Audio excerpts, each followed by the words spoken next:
আপনার শখের গাপ্পি মাছটি আজই বাচ্চা দিবে, আপনি কিভাবে বুঝবেন?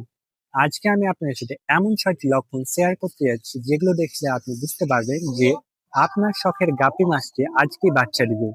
আজকালের মধ্যে তো আজকে আমি আপনাদেরকে এদের লক্ষণগুলো সম্বন্ধে বলবো।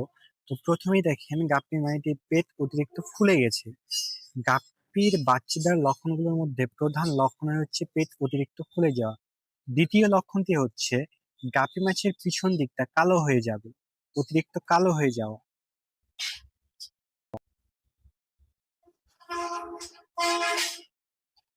দেখেন গাপির পিছন দিকটা কালো হয়ে গেছে এবং বাচ্চা দেখা যাচ্ছে।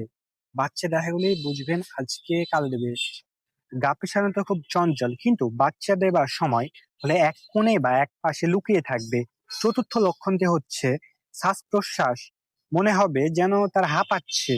পঞ্চম লক্ষণটি হচ্ছে তারা খাবার খাবে না, খাবার কম খাবে। এই লক্ষণগুলো দেখলে মা মাছকে আলাদা ব্রিডিং বক্সে রাখুন, এতে বাচ্চারা নিরাপদে থাকবে। আপনার কোন মাছ এখন এইসব লক্ষণ দেখা দিচ্ছে কমেন্টে লিখুন। আর আমার ভিডিওটা উপকারে আসলে আমাকে সাবস্ক্রাইব করে রাখুন। পরের ভিডিওতে বলবো বাচ্চা জন্মানোর পর কি করবেন এই সম্পর্কে টিপস।